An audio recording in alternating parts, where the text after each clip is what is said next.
Olá a todos, eu sou a Mari e é maravilhoso ter vocês aqui. Hoje gostaria de compartilhar com vocês um artigo de testemunho experiencial intitulado Reflexões após a expulsão. O irmão desse artigo, que carece de discernimento, acredita cegamente nas palavras de um anticristo. Acompanha essa pessoa em feitos malignos e perturba a vida de igreja. Isso leva a 2 meses de caos na igreja. O líder se comunica com ele e expõe as ações dele. Mas ele se recusa a mudar seu comportamento e, no final, é expulso.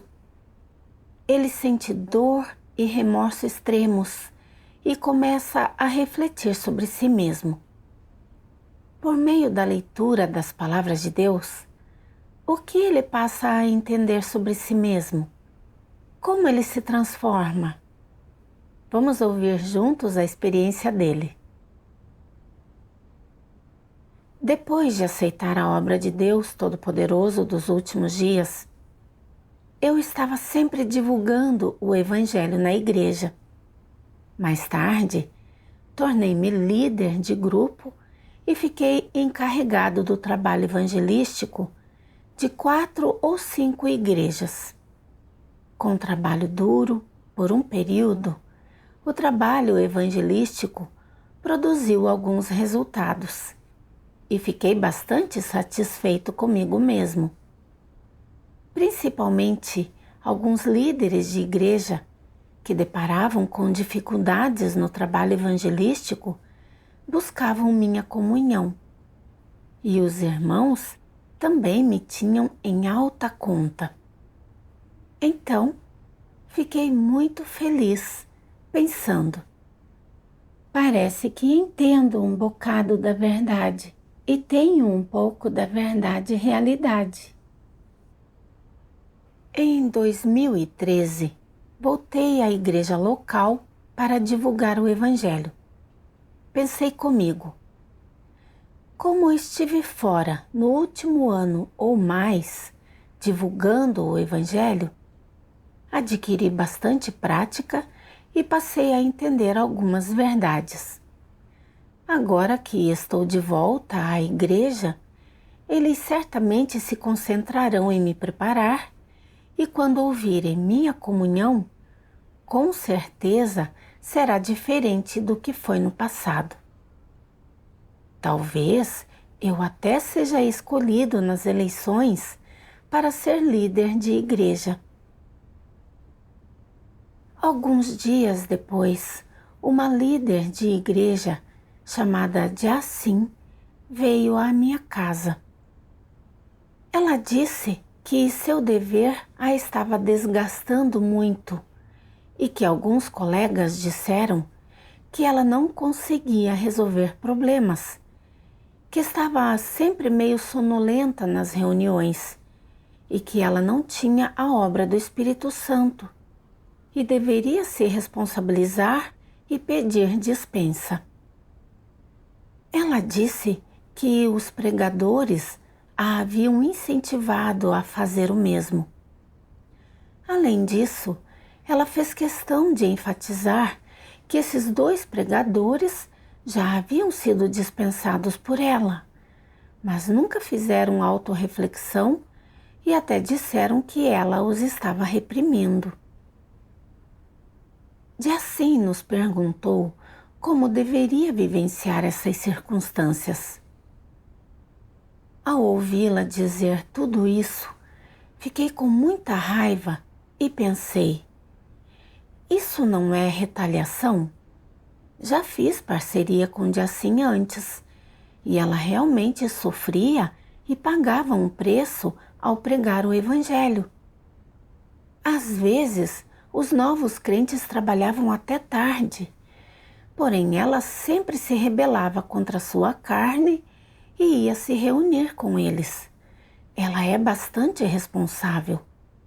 Como podem dizer que ela não tem a obra do Espírito Santo? Eles não a estão reprimindo? É isso que os falsos líderes e os obreiros fazem. Não, não posso deixar isso passar. Agora que estou de volta, tenho que ajudá-la. Logo depois, fui com minha esposa tentar entender e investigar essa questão. Enquanto investigávamos, fiquei bastante satisfeito comigo e pensei: sou bom em discernir. Acabo de retornar à igreja e já estou discernindo falsos líderes. Se esses falsos líderes e obreiros puderem ser denunciados e dispensados, terei feito uma bela ação. Depois que eles forem dispensados, talvez eu tenha a chance de ser escolhido como líder. Será realmente como matar 2 coelhos com uma cajadada só. Quando pensei nisso, meu senso de justiça ficou ainda mais forte. Depois de alguns dias, descobri que Jacin havia sido removida de seu cargo por vários colegas. Os colegas dissecaram o comportamento de Jacin nas reuniões e ajudaram os irmãos a discerni-la. Ao ouvir essa notícia, fui tomado pela raiva e pensei: Jacin pode renunciar e sofrer mais do que qualquer um de vocês. Como poderia ser uma falsa líder que não tem a obra do Espírito Santo? Vocês todos podem ser removidos, ela não. Eu acreditava que aquilo era um ato de retaliação e então espalhei nos locais de reunião a acusação de que esses eram falsos líderes e obreiros e que remover Jacin não se alinhava aos arranjos de trabalho. Isso fez com que os irmãos não conseguissem levar uma vida de igreja normal e a igreja ficou um pouco caótica. Algum tempo depois, uma irmã veio para lidar com o caos na igreja. Ela disse que sua investigação havia mostrado que Jacin não sabia comunicar a verdade e não conseguia resolver os problemas reais dos irmãos. Ela disse que Jacin era realmente uma falsa líder que não conseguia fazer trabalho real e que, de acordo com os princípios, ela deveria ser dispensada. Mas ao ouvir essa irmã dizer isso, fiquei um pouco desconfiado, pensando: estávamos errados mesmo quanto a isso? Não pode ser. Eu também tenho uma base para como julgar as pessoas. Não serei desorientado por todos vocês. Vocês estão apoiando os líderes e os obreiros. Depois disso, não ouvi mais nada que a irmã disse, pensando apenas que ela havia lidado com as coisas de forma injusta. Então escrevi uma carta de denúncia com outras 3 pessoas, dizendo que esses líderes e obreiros que estavam removendo Jacin não respeitavam os princípios e a estavam retaliando. Entretanto, o processo de escrever essa carta de denúncia não foi nada tranquilo. Enquanto a escrevíamos, divergíamos o tempo todo, cada um defendendo sua opinião. Escrevemos a carta várias vezes e a cada vez surgiam erros novos. Eu tive dúvidas e pensei: será que o nosso relato não está de acordo com a intenção de Deus? Se não estiver, não devemos fazer isso. Mas pensei também: se eu recuar disso e os outros realmente denunciarem e dispensarem os falsos líderes, o mérito será deles. Então tudo isso não terá sido em vão? os irmãos certamente pensariam que são eles os que entendem a verdade, que têm discernimento e senso de justiça. Ninguém pensaria bem de mim. Então, quando a carta de denúncia foi concluída, assinei meu nome e também denunciamos a irmã que estava lidando com o caos na igreja. Depois de entregar a carta, fiquei muito satisfeito comigo mesmo. Pensei, desta vez, quando os falsos líderes e obreiros forem dispensados e os líderes superiores virem que eu entendo a verdade e sei discernir pessoas, eles podem até quebrar o protocolo para me promover. Todos os irmãos elogiarão meu calibre. Quão esplêndido será! Vários dias depois, recebi uma carta dos líderes superiores falando de quão graves estavam as prisões do Partido Comunista e que eles precisavam de um tempo para analisar e lidar com essa carta de denúncia. Uma irmã disse: as prisões só vão piorar no futuro. Se esperarmos que os líderes superiores lidem com isso, será tarde demais. Mesmo que não sejamos líderes ou obreiros, ainda temos que ajudar os irmãos a ser mais criteriosos. Fiquei ouvindo, pensando, é isso mesmo. Ajudar os irmãos a ter mais discernimento não é uma forma de desempenhar o dever? Quando esses falsos líderes forem dispensados, todos certamente me darão crédito por essa conquista e talvez eu possa ser eleito líder. Então, fui aos locais de reunião e disse que os líderes e os obreiros que estavam removendo de assim não se alinhavam aos princípios. Eu também disse que de assim não era uma falsa líder e que ela desempenhava o dever do amanhecer ao anoitecer e podia fazer trabalho real. Nessa época, quando se reuniam, os irmãos não comunicavam as palavras de Deus e só comentavam sobre essas questões. Alguns irmãos foram desorientados por nós e ficaram do nosso lado. Desenvolveram preconceitos contra os líderes e os obreiros, dizendo que eles eram falsos. Alguns nem mesmo os recebiam em casa. Como resultado, os líderes e os obreiros não puderam mais desempenhar seus deveres normalmente.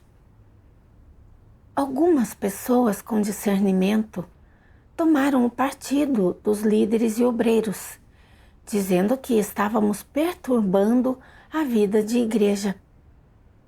Dessa forma, duas facções foram formadas na igreja.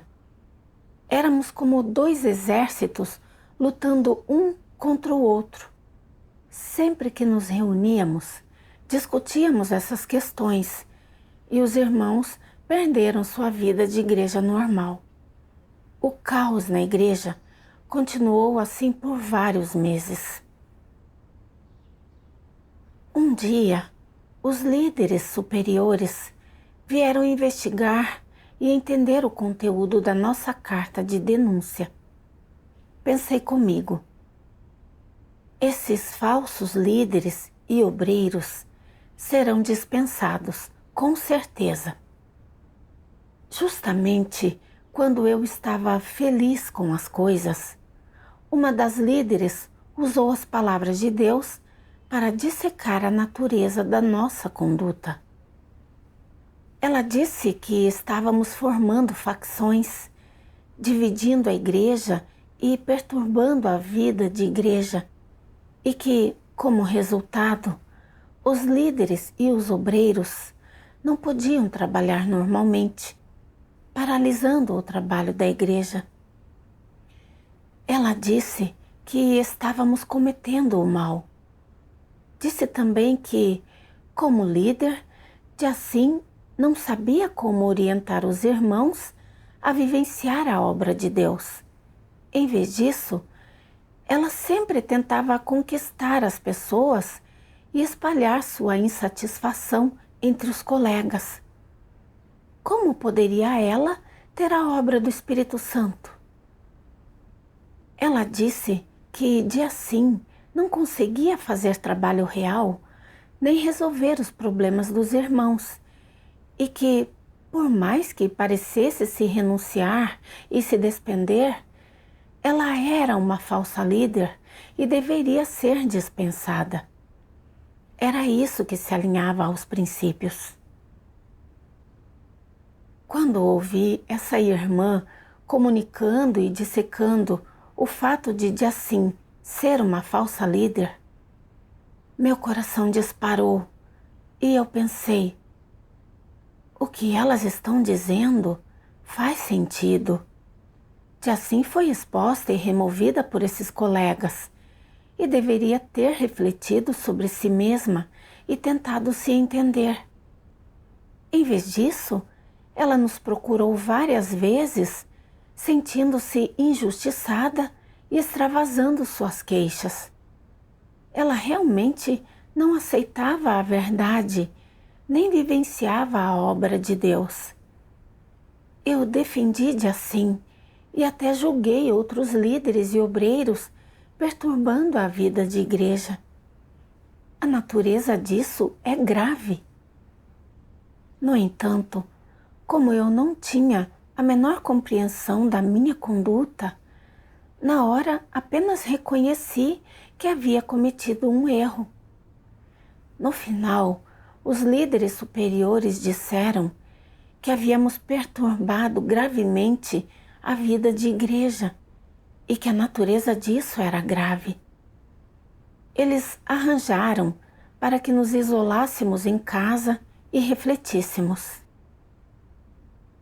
Um dia fui à casa da minha mãe e ela me deu 3 avisos de expulsão. Olhando para eles, vi que, além de Jacim, para a minha surpresa, havia também avisos de expulsão para minha esposa e para mim. Os avisos diziam que Jacim era insidiosa e astuta, semeava discórdia e formava facções na igreja e que, por fim, tinha sido considerada um anticristo e expulsa. Quanto a mim, eu tinha seguido esse anticristo em cometer o mal e interromper e perturbar a vida de igreja. Eu era cúmplice desse anticristo e, por isso, também fui expulso.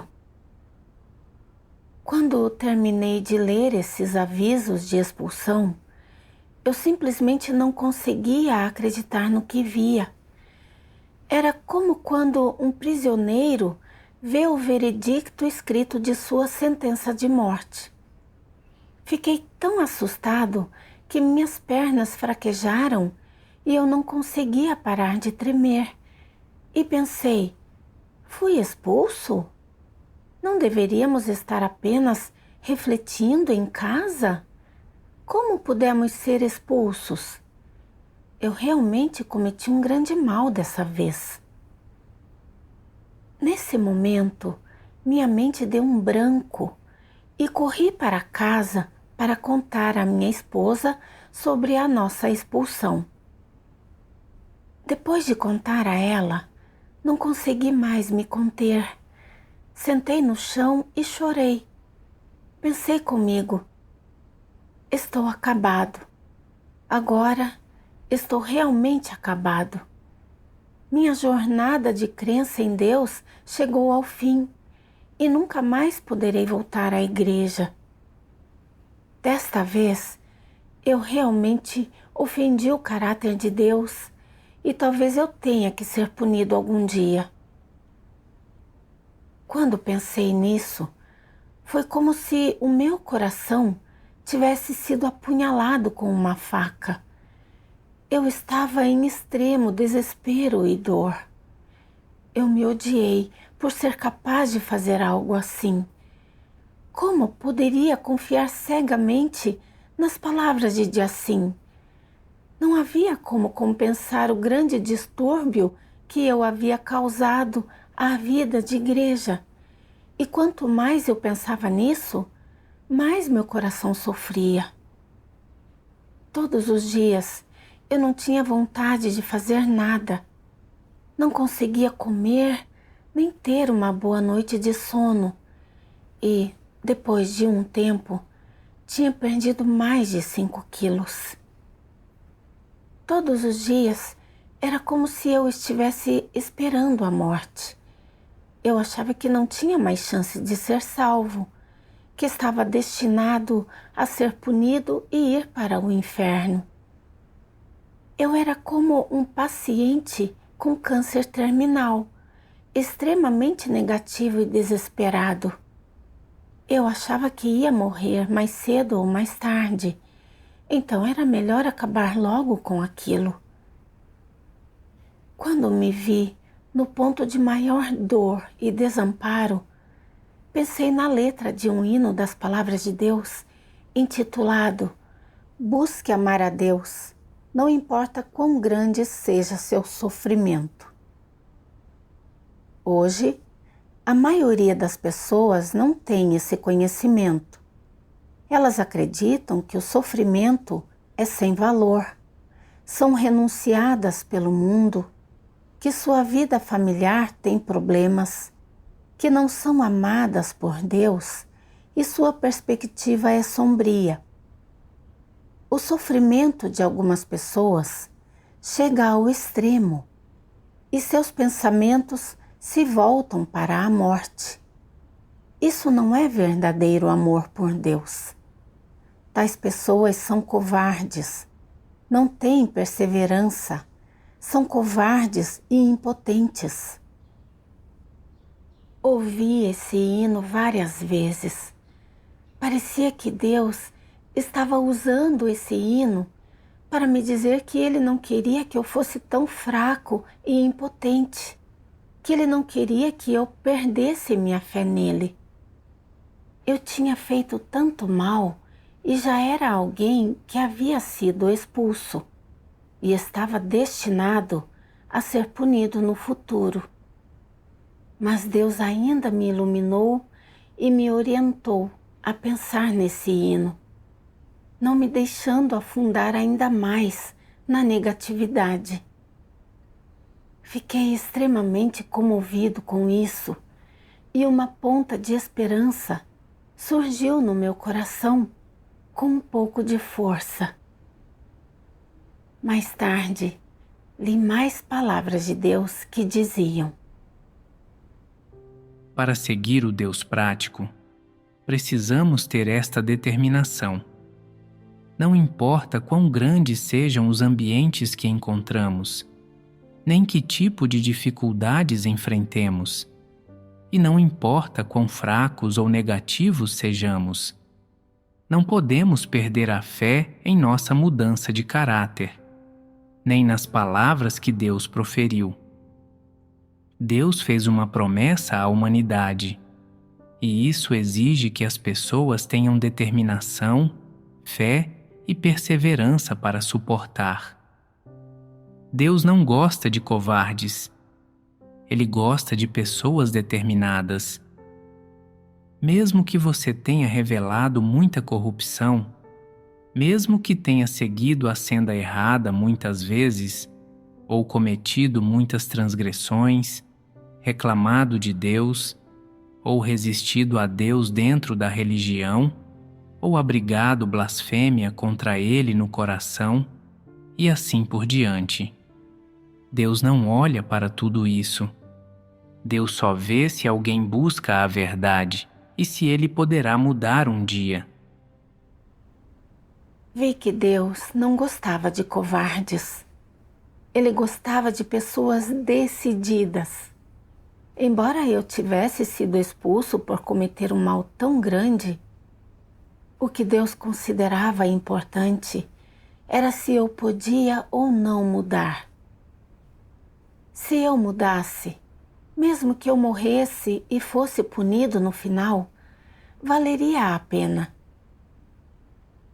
Durante esse tempo, a letra do hino e as palavras de Deus ocasionalmente vinham à minha mente. Fiquei muito emocionado e pensei que Deus não havia me abandonado. Em meu momento mais abatido e sombrio, Ele usou suas palavras para me guiar, encorajar e confortar. Pensei que Deus amava muito o homem e que eu não podia continuar sendo negativo. A partir de então, eu acordava cedo todos os dias e persistia em comer e beber as palavras de Deus, refletindo sobre as maneiras pelas quais eu havia ofendido a Deus. Um dia, li estas palavras de Deus. Muitos na igreja não têm discernimento. Quando algo que desorienta ocorre, eles inesperadamente ficam do lado de Satanás. Até se ofendem ao serem chamados de lacaios de Satanás. Embora as pessoas possam dizer que eles não têm discernimento, eles sempre ficam do lado sem a verdade. Nunca ficam do lado da verdade no momento crítico. Nunca se levantam e argumentam em prol da verdade. Eles carecem verdadeiramente de discernimento? Por que eles, inesperadamente, tomam o lado de Satanás? Por que nunca dizem uma palavra que seja justa e razoável para apoiar a verdade? Essa situação surgiu genuinamente como resultado de sua confusão momentânea? Quanto menos discernimento as pessoas têm, menos são capazes de ficar do lado da verdade. O que isso mostra? Não mostra que as pessoas sem discernimento amam o pecado? Não mostra que elas são a cria leal de Satanás? Por que é que elas são sempre capazes de ficar do lado de Satanás e falar a língua dele? Cada palavra e ato delas, as expressões em seu rosto, todos são suficientes para provar que elas não são um tipo de amante da verdade. Antes, são pessoas que detestam a verdade. O fato de que podem ficar do lado de Satanás é suficiente para provar que Satanás realmente ama esses diabos mesquinhos que passam a vida lutando pela causa de Satanás. Todos esses fatos não são perfeitamente claros? E tal tratamento é o que elas merecem, porque não amam a verdade, porque são incapazes de ficar do lado da verdade, porque seguem pessoas malignas e ficam do lado das pessoas malignas, porque estão em conluio com as pessoas malignas e desafiam Deus. Elas sabem perfeitamente bem que o que aquelas pessoas malignas irradiam é maldade. Mesmo assim, endurecem seu coração e dão as costas à verdade para segui-las. Essas pessoas que não praticam a verdade, mas que fazem coisas destrutivas e abomináveis, não estão todas cometendo o mal? Embora haja entre elas aqueles que se intitulam reis e outros que a seguem, não é a mesma essa sua natureza que desafia a Deus? Que desculpa podem ter para alegar que Deus não os salva? Que desculpa podem ter para alegar que Deus não é justo? Não é a própria maldade deles que os está destruindo? Não é a própria rebeldia que os está arrastando para o inferno? Ao ler as palavras de Deus, me senti humilhado e angustiado. Eu ter sido capaz de fazer um mal tão grande não se deveu apenas à falta de discernimento. Foi principalmente porque eu valorizava demais a reputação e o status. Assim nos conquistou para proteger seu status de líder. Eu não discerni as intenções por trás de suas ações. Nem vi se suas palavras se alinhavam aos fatos. Eu apenas a defendi às cegas, querendo ser um lutador da justiça e me exibir. E eu quis aproveitar a chance de alcançar o status de líder. Enquanto escrevíamos a carta de denúncia, ficou claro para mim que não tínhamos a orientação de Deus. Não conseguíamos chegar a um consenso em nossas opiniões e meu coração não se sentia em paz. Mesmo assim, fui obstinado e prossegui com a carta, seguindo esse anticristo em cometer o mal. A irmã de nível superior que veio à igreja se comunicou para me ajudar e me expor, mas não mudei meu rumo, temendo ser desprezado pelos outros se eu reconhecesse meus erros. Fui aos locais de reunião e julguei as pessoas de forma arbitrária, espalhando a informação de que os líderes e os obreiros eram falsos. Meu objetivo era fazer com que os irmãos rejeitassem os líderes e os obreiros e pensassem bem de mim, para que eu pudesse ser escolhido em eleições futuras.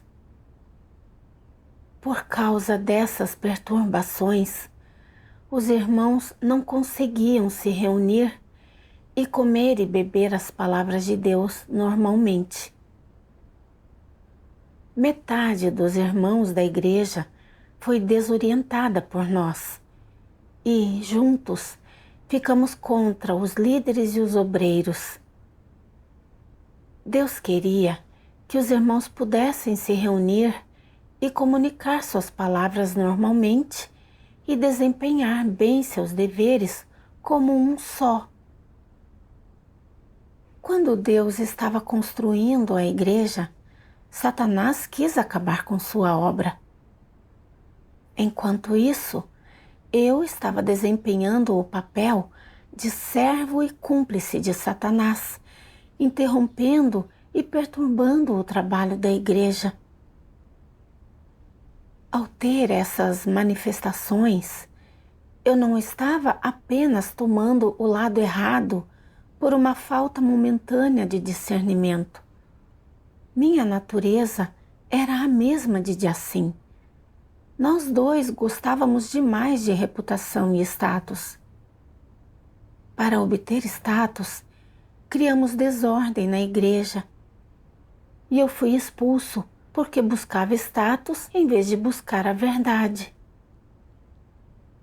Pensando nisso, fiquei extremamente arrependido e me censurando. Ajoelhei-me no chão e me dei mais de 100 tapas fortes no rosto.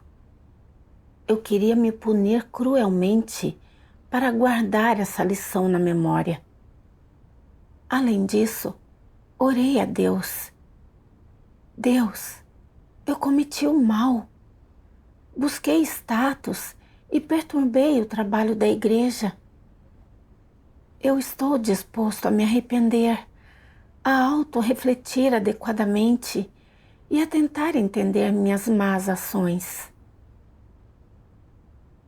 Depois disso, prossegui na autorreflexão, pensando: por que gosto tanto de status e sempre quero buscá-lo e obtê-lo? Por que sou tão arrogante e capaz de fazer essas coisas ruins? Li uma passagem das palavras de Deus. Se, em seu coração, você realmente entender a verdade, você saberá como praticar a verdade e obedecer a Deus. E, naturalmente, começará a trilhar a senda de buscar a verdade. Se a senda que você trilha for a correta e estiver alinhada com a vontade de Deus, então a obra do Espírito Santo não o abandonará. Nesse caso, você correrá menos risco de trair a Deus. Sem a verdade, é fácil praticar o mal, e você o praticará a despeito de si mesmo. Por exemplo, se você tem um caráter arrogante e presunçoso, então ser ordenado a abster-se de se opor a Deus não faz diferença nenhuma. Você não pode impedir, está fora de seu controle. Você não o faria de propósito. Você o faria sob o domínio de sua natureza arrogante e presunçosa. Sua arrogância e presunção fariam com que você desprezasse a Deus e o visse como um ser sem importância. Fariam você se exaltar e se colocar sempre na vitrine. Levariam você a desprezar os outros. Não deixariam ninguém em seu coração além de você mesmo. Roubariam o lugar de Deus em seu coração. E no fim, levariam você a se sentar no lugar de Deus e a exigir que as pessoas se submetessem a você e a fazer com que você venerasse seus próprios pensamentos, ideias e noções como a verdade. Tanto mal é feito pelas pessoas sob o domínio da natureza arrogante e vaidosa delas. Por meio das palavras de Deus, entendi que a causa principal de eu ser capaz de fazer essas coisas más era o fato de eu ser muito arrogante, acreditar demais em mim mesmo e me valorizar demais. Eu achava que, por saber pregar o Evangelho e resolver alguns problemas, isso significava que eu entendia a verdade e tinha a realidade. Assim, fui capaz de acreditar cegamente em mim mesmo e agir com imprudência e, como resultado, cometi todos aqueles atos malignos. Com relação à remoção de Jacim, eu nunca busquei adequadamente as verdades princípios. Eu vi que Jacim podia renunciar, despender-se, sofrer e pagar um preço em seu dever. Então pensei que ela estava praticando a verdade e que tinha a obra do Espírito Santo. Pensei que, sem buscar a verdade, quem seria capaz de fazer todas essas coisas até esse ponto? Na realidade, ao discernir se alguém tem a obra do Espírito Santo, não se pode julgar com base no fato de ele parecer sofrer, pagar um preço, renunciar e se despender. Essas são coisas que qualquer pessoa entusiasmada pode fazer. Deve-se observar, principalmente, se essa pessoa é capaz de orar a Deus quando lhe acontecem coisas, e se, mesmo quando isso não estiver de acordo com suas noções, ela é capaz de largar, buscar a verdade e se ela tem um coração que teme e se submete a Deus. Além disso, ela deve ser capaz de guiar o povo escolhido de Deus a vivenciar as palavras de Deus e se entender, e deve também resolver os problemas dos irmãos nos deveres. É isso que um líder e um obreiro devem fazer.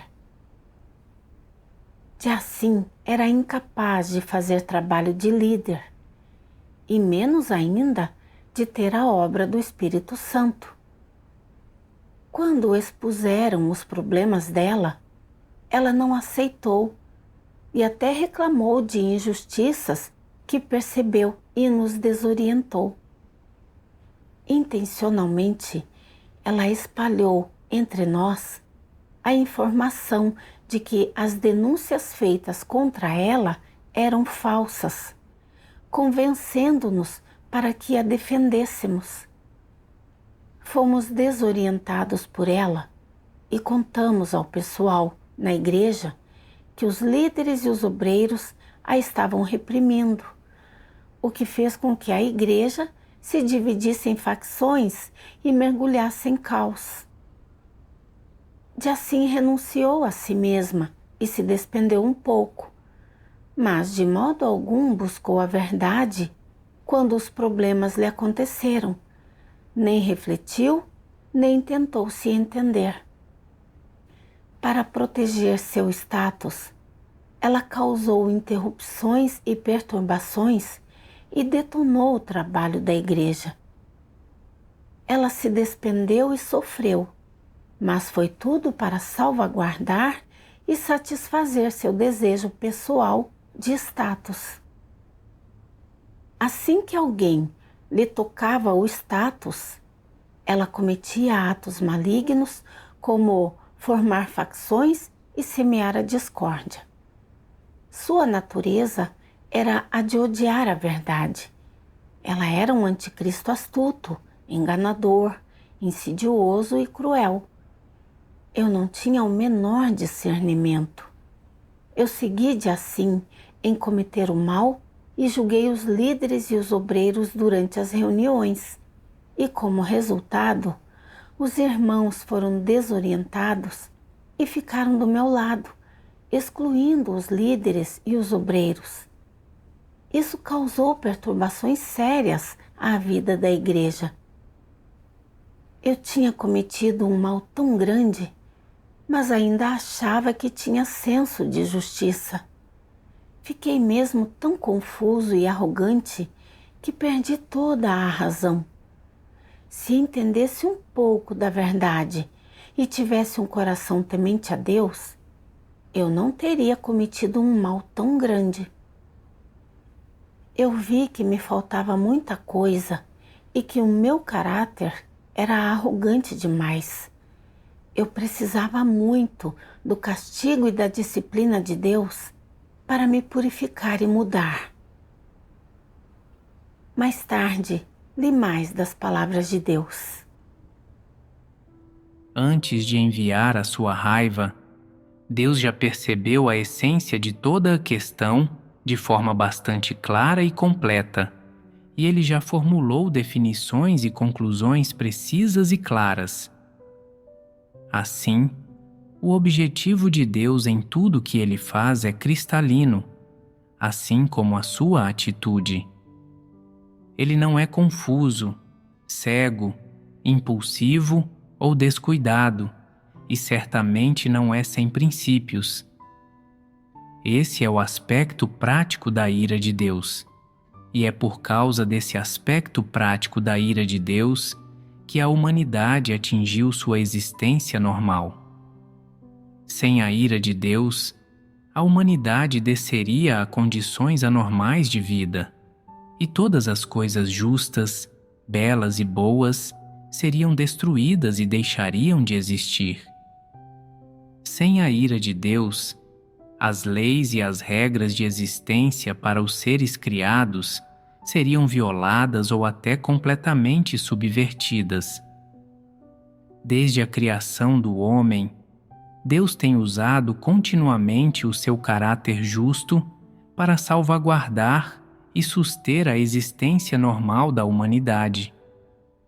Como o seu caráter justo contém ira e majestade, todas as pessoas, eventos e coisas perversas, e todas as coisas que perturbam e prejudicam a existência normal da humanidade, são punidas, controladas e destruídas como resultado de sua ira.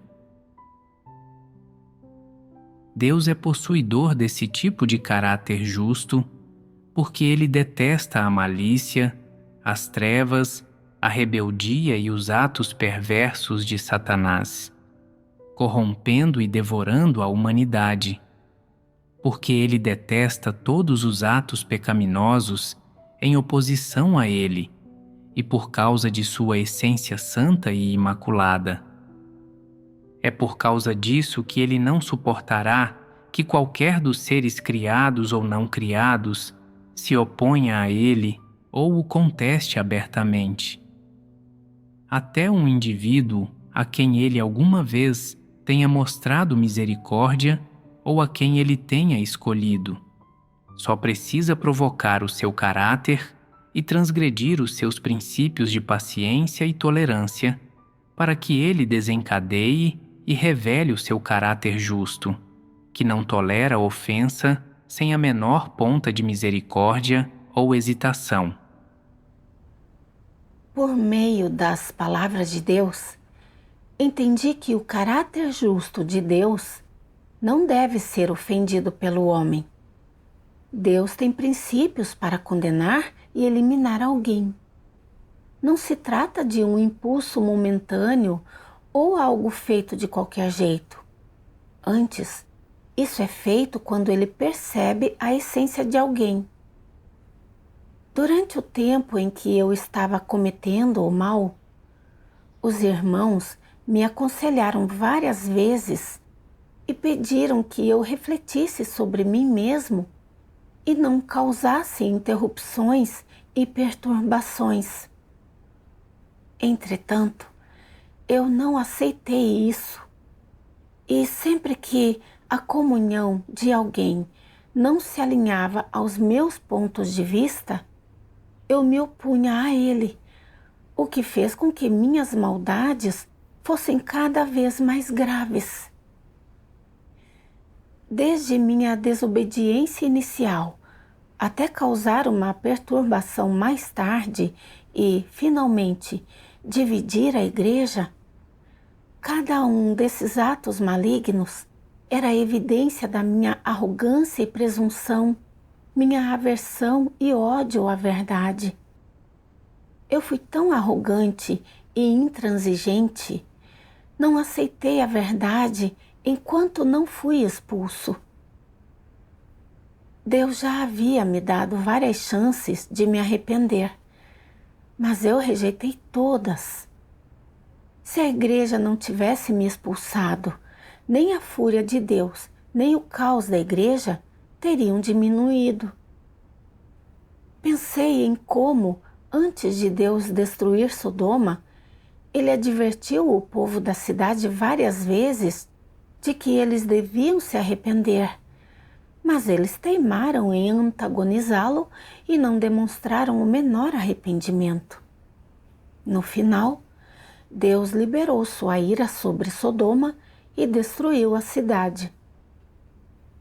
Agora, eu tinha vivenciado pessoalmente o caráter justo de Deus e, embora meu coração estivesse muito atormentado e sofrendo, isso me impediu de fazer o mal e me fez ver que o caráter de Deus não é para ser ofendido e que a verdade e a justiça são o que detém o poder na igreja. Agora, Deus ter me deixado continuar respirando e não ter tirado minha vida já era um sinal de sua misericórdia. Se continuasse sem refletir e sem tentar me entender, eu acabaria sendo destruído por Deus.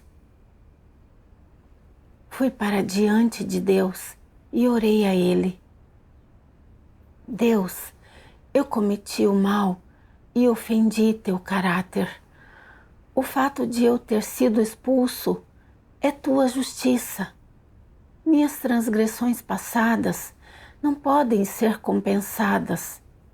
E agora estou vivendo para me entender e me arrepender por ti. Eu resolvi que, qualquer que fosse o meu desfecho no futuro, eu buscaria a verdade e me livraria do meu caráter corrupto, não mais buscando reputação e status. Se Deus realmente me destruísse um dia, isso ainda seria a sua justiça. Eu não tinha grandes esperanças de entrar no reino. Só queria começar de novo, ser um verdadeiro ser criado.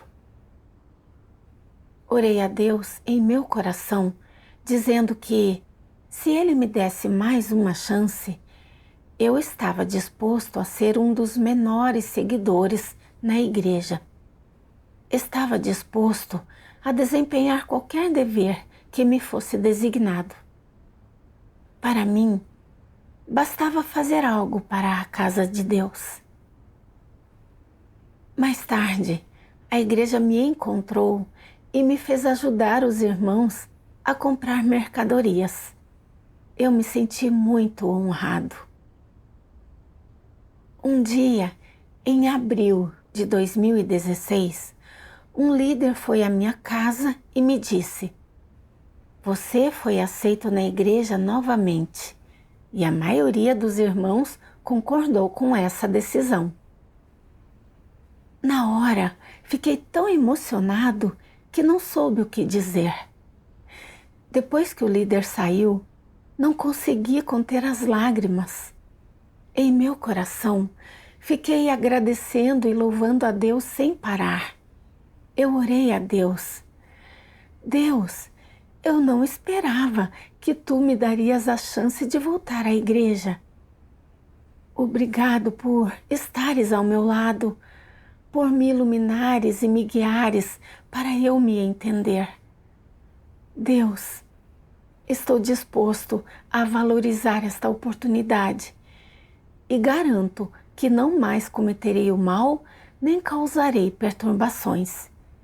Se eu voltar aos meus caracteres antigos e perturbar a igreja, estou disposto a receber tua punição."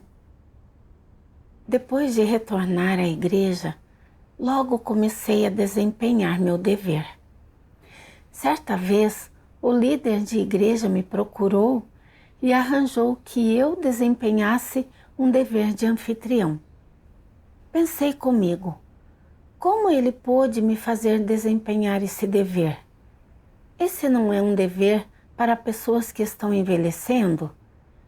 Se os irmãos soubessem disso, o que pensariam de mim? Pensei umas coisas sobre o líder e achei que ele estava desperdiçando meus talentos num trabalho trivial. No entanto, mais tarde, li as palavras de Deus que diziam: Quando Deus exige que as pessoas cumpram bem o dever, Ele não está lhes pedindo que completem certo número de tarefas ou que realizem algum empreendimento grande, nem que desempenhem alguma grande empreitada. O que Deus quer é que as pessoas sejam capazes de fazer tudo o que puderem de maneira realista e de viver em concordância com suas palavras. Deus não precisa de que você seja grande ou nobre, nem de que realize milagres, nem quer Ele ver surpresas agradáveis em você. Ele não precisa de tais coisas. Tudo de que Deus precisa é que você pratique resolutamente de acordo com as palavras dele. Quando você ouvir as palavras de Deus, faça o que você entendeu, execute o que compreendeu, lembre-se bem do que ouviu e, então, quando chegar a hora de praticar, faça-o de acordo com as palavras de Deus. Permita que elas se tornem sua vida, suas realidades e o que você vive. Dessa forma, Deus ficará satisfeito. Por meio das palavras de Deus, entendi que Deus não precisava que eu fizesse uma obra muito importante. O que Ele queria era que eu desempenhasse meu dever com os pés no chão. Mesmo que fosse um dever comum, contanto que eu ouvisse as palavras de Deus e o fizesse de acordo com suas exigências, isso bastaria. Eu não podia desempenhar meu dever segundo minhas preferências, mas baseá-lo nas necessidades do trabalho da igreja. Eu devia me submeter aos arranjos da igreja e trabalhar quietinho para desempenhar bem meu dever. Era isso que uma pessoa com consciência e razão faria. Agora, Ser confrontado com esse dever me revelou e testou. Sem essas circunstâncias, eu teria pensado que era bastante submisso a Deus e que meu caráter arrogante e meu desejo de buscar reputação e status já haviam mudado. Na realidade, eu ainda era bastante arrogante e presunçoso. Tinha ambições e desejos desvairados e não estava disposto a ser o menor na multidão. Essa era a minha verdadeira estatura. Para ser purificado e mudar, eu precisava experimentar o julgamento e o castigo das palavras de Deus, bem como provações e refinamento. Reconhecendo isso, aceitei esse dever. Embora não soubesse cozinhar, eu poderia aprender diligentemente enquanto desempenhava meu dever e hospedar os irmãos de acordo com os princípios. Meu coração se sentiu em paz quando fiz isso. Graças a Deus por me salvar. Vou terminar de ler este ensaio aqui. Talvez você tenha chegado a algum entendimento ou ganhado algo com ele. Sinta-se à vontade para deixar um comentário abaixo. Obrigada a todos por assistirem e até a próxima.